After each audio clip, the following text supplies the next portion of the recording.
Many times you find yourself pretending to be someone you're not just to avoid feeling out of place in conversations. Isn't that right? This can be the impact of ADHD, referred to as the inauthentic self. Learn to identify and change this game with the method I created and use every day.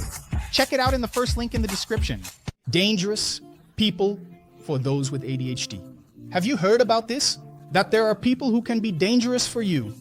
Watch this video here. I'm going to list some people.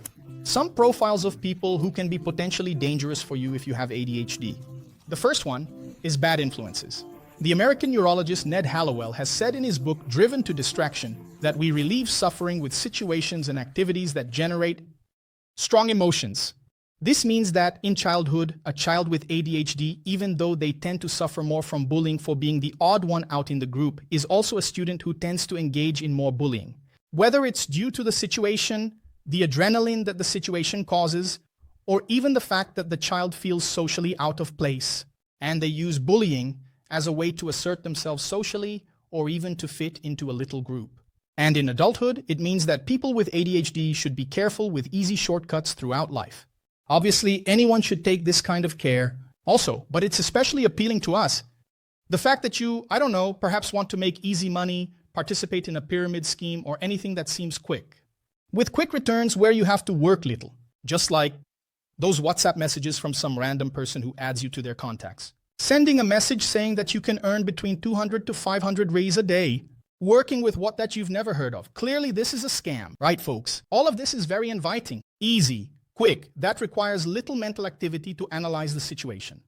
In other words, it's something that we don't seem to procrastinate much on doing. And we often end up feeling tempted to get involved in this kind of thing that obviously leads nowhere. So remember, nothing comes quickly and easily. Be suspicious of that then. And before talking about the second type of person you should stay away from, don't forget to subscribe to the ADHD in Action Club. The link is right here. And it's the club where I give you the tools for adults with ADHD to overcome their difficulties. Besides being part of a Telegram group just for subscribers, where am I in this group? There are several people there, and we share ideas to overcome daily challenges. All right, so click the link here or in the description and let's move on to the next one. Toxic family. This second item, I'm sure you've probably faced before. These are the people in your own family who sabotage you. They sabotage your plans. They don't believe in your diagnosis. In some way, they try to poke at you and want to say that anything that comes out of your head or your mouth is a failure. Won't lead anything. Let's go. If it's the case that someone doubts your diagnosis, thinking it's silly for you to go to the doctor to find out what's wrong with you. Saying that seeing a psychologist every week is something for crazy people. Obviously, that's nonsense, right? But there are toxic people. And there are people who bully within our own family. So you with ADHD, you have to understand that the diagnosis is your responsibility. It's you who has to look for the therapist. If you're short on cash, man, pick up a side job, sell something, but go. Go. Because unfortunately, neither your mom nor your dad feel your pain. They live their own lives, and whether you like it or not, no matter how much they love you, they're already taking care of their own lives. In other words, your mom has more to deal with her own problems than to take care of yours. So, you have to take care of your problems. You have to accept yourself. As someone with ADHD, seek us medical intervention. So, don't depend on anyone's approval. Know from my mouth, trust me, that treatment is important, that the correct diagnosis is even more important, so go after it. A relationship for the wrong reasons. Be careful with who you get involved with. Be careful with who you choose to date. To get married, don't do it for the wrong reason. Do it for the right reason. Let me explain it better. What does it mean to be with someone for the wrong reason? It's when you become fixated on a certain person and you want that person for yourself at all costs. Whether it's to prove that you are capable of being with someone who has those characteristics, whether it's to prove to other people, to prove to the world that, look, see, do you think I'm a failure? But look, I'm dating so-and-so. It's to prove that you can be in a relationship with someone you consider special. And what is the right reason? They are people who naturally get along. That there's a flow between you, that you have the same way of thinking, that you believe in the same things, the same vision for the future, that you respect each other, one another, that the person respects your diagnosis and that you respect her diagnosis if she has one. Anyway, the differences.